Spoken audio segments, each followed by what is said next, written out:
Hi, my name is Mike, and this is a story about my adventure in my lovely yacht, White Malkin.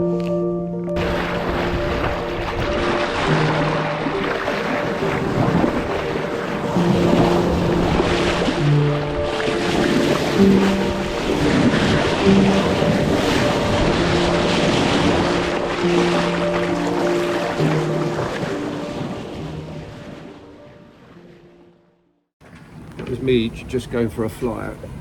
The boat falls off a wave, but she doesn't slam very much. She doesn't slam at all. But sometimes she just crash through one. She doesn't hang about, I can tell you. So there we are. Oops, I'll just get comfortable there. Now, should have got some windscreen wipers, but there we are. That's, I don't know if you can see much through there, but yeah, she's bashing through these waves beautifully, slicing through them. The day is not bad weather-wise. Whenever you get a lot of wind, it's always lovely if it's if the sun is out. It makes it feel a lot less vicious. But believe you me, it is quite blowy out there. I'm not going to put the camera outside because it's you won't be able to hear me, and I might get the camera wet. So there we are. We're bashing into this. We can't go any closer. There you can see the. So if I put that on that, you see. So we're about 35 degrees, 40 degrees from the apparent, and there's 23 knots of breeze apparent, so it's quite strong, especially when you're bashing into these seas. But we have no choice. We have to get to the Azores, and I've got the boat to do it in, and it was a very comfortable evening, actually, a very comfortable night. I managed to get some sleep in about sort of 1 hour slots, which is not too bad. Pop my head up. The alarm went off once, and that was that arpege. I spoke to Mike, and Mike Atkins, I think his name is, and you know, we both sailed in our different directions. I think I've sailed in the right direction. I'm sure he thinks he's done the same. No doubt about it. We're both having to contend with the same system, which I'm hoping will be gone by the end of today. I've had a cup of tea. I'm just going to brush my teeth and get myself ready for the day.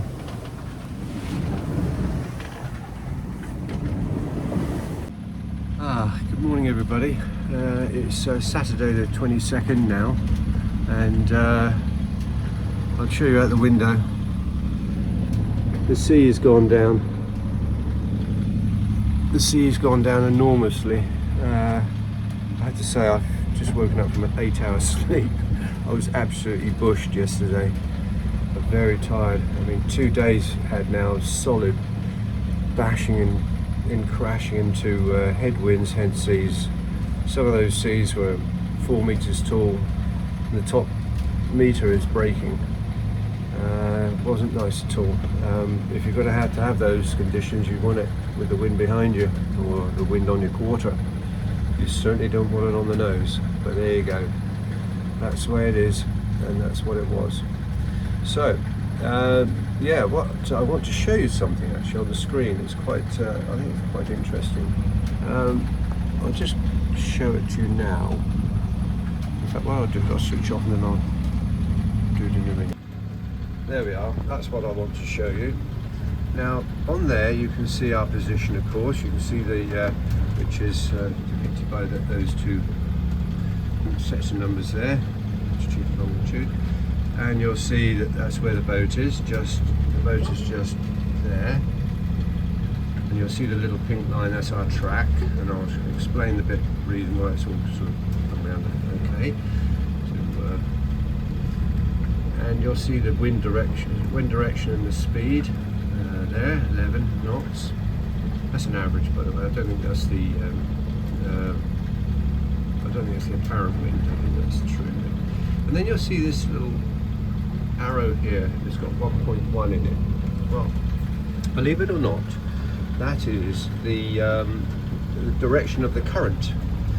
How it detects that is all the instruments talking to each other, and it's coming up with, well, boat speed. It's coming up with speed over the ground, and it's sort of calculating that that is the way you're being. You've got a set. Now, considering I'm on a starboard tack, so I've got the wind coming from there. So I'm on starboard tack. The wind's on the starboard side, and consider that you've got this direction that way. That shows that it's current, and it's very interesting with the current because I'm going to show you something else. If I may, let me just get it while you're looking at that. There you go. Let's go back to that. There you go. Right. Now, you're now going to look at the weather routing that I've got for this period of time. Oops. There you go. Right. So there's the weather routing. So again, you can see a little boat. Well, ignore the little boat for 1 minute because that's about time. The white dot, that little white dot just there, is us. And this is the wizardry, as I call it, of PredictWind. And they take the boat polars, your personal polars, they take everything. I mean, it's absolutely incredible. And they've got all these algorithms for weather sites and what have you. So I set the course from where we were, which was just there, where we were at that time, and I downloaded this weather route. And that's where I wanted to go to. Now, the reason I put in Ponte Delgado again, rather than Tessiera, is because the previous forecast was showing that I needed to go straight by Ponte Delgado. So I thought, well, what's the point of going all the way to Tessiera? Why not just nip into Ponte Delgado and have a bit of a break? You know, the course was literally sailing right past the front door. So I thought, no, well, we'll alter that, then we'll go to Ponte Delgado, and then I'll meet up with Richard some other time, and I may even just stay one night and then sail on to Tessiera. I don't know, but anyway, that seemed logical at the time. But what I was going to explain about currents is that if I press, I'm going to get a bit closer. See, you've got a little triangle there. Now, if I press that little triangle, there we are. What does it say? It says, warning, vertical acceleration and roll.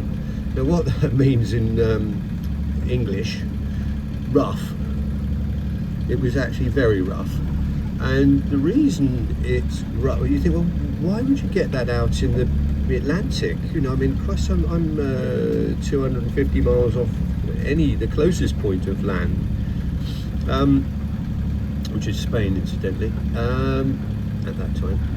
So it's got to be these currents and the wind against the current, because I'm going in that direction, okay, and the currents and the wind was going in that direction, and the current is going in that direction, or rather in that direction. Where's my finger? Oh, there it is. Where's my finger? Oh yeah, it's going in that direction. So you've got, in essence, you've got current going that way. You've got wind coming this way. So in effect, you've got this perfect wind over current scenario. And of course, it kicks up the sea.